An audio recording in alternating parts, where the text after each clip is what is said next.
This video has been recorded by the students of first year MBA batch 2023 under the guidance of Professor Sohardhanandi and other teachers as first assignment of the subject Creation Studios. Myself, Krishna Mishra, alongside Tridip Das, will be taking you to an exciting journey of Chinese economic development with some Indian geopolitics as well. Namaste to everyone. Myself Tridip Das. The vastness of topic for the video is like emptying a water tank with a cup of tea. But our group will try our very best to provide a good knowledge in geopolitics and how it affects the development of business management. The civilization in both the nation are ancient. Still, India is 32 years older than China in that aspect, so we are ahead in that matter actually.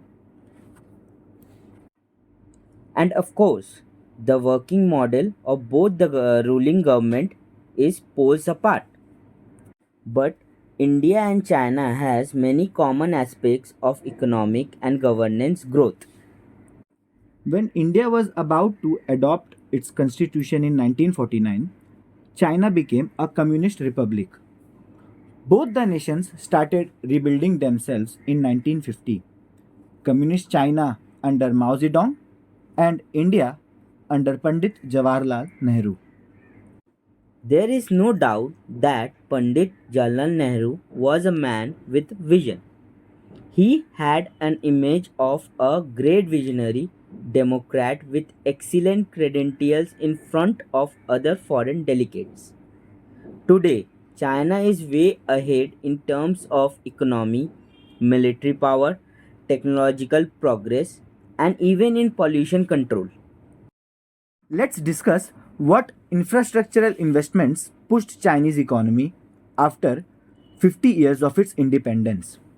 The investment made by China for development of its infrastructure was 6.5% of its GDP, but the investment made was 9% of its GDP. On the other hand, the required investment for India in its infrastructural development was 6.5% of its GDP. Yet, the investment made was 3% of its GDP. Look into what sectoral approaches China took to make its economy stronger. The late 1970s of China was filled with demographic and economic problems. China took building labor intensive industry to rope in available cheap labors. Industries like textile, light engineering, and electronic received big investments. Communists also created economic zones to provide push to manufacturing and export oriented industries.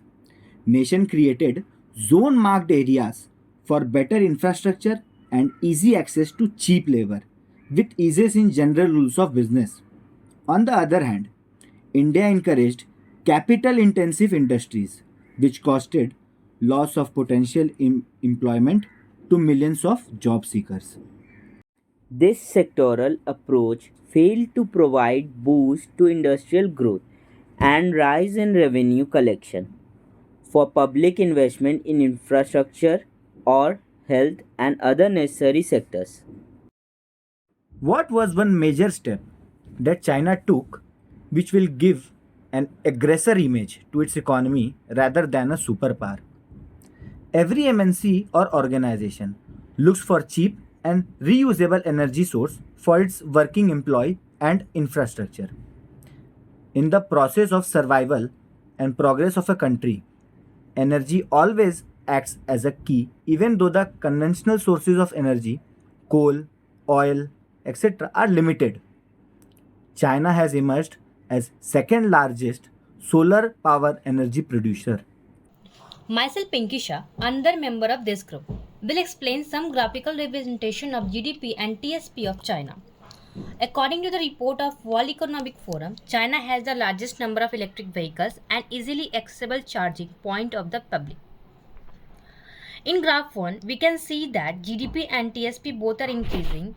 year by year from the year 2015 to 2023. And in graph 2, we can see that after 1960, the GDP growth is increasing year by year from the year 1960 to 2000. Nation started reducing its dependency on energy from natural resources and initiated promotion of green energy. Today, China stands as the world's largest manufacturer and exporter of goods. Nation is also world's fastest growing consumer market and second largest importer of goods. The growth of electric vehicle in China has been impressive in recent years. In 2011, we can see that in the graph that there is no positive impact in the electric vehicle. But after 2016, we can see that the positive impact of the electric vehicles. In 2020, the sale of electric vehicle in China increased by 11% with over 1.3 million electric vehicles sold.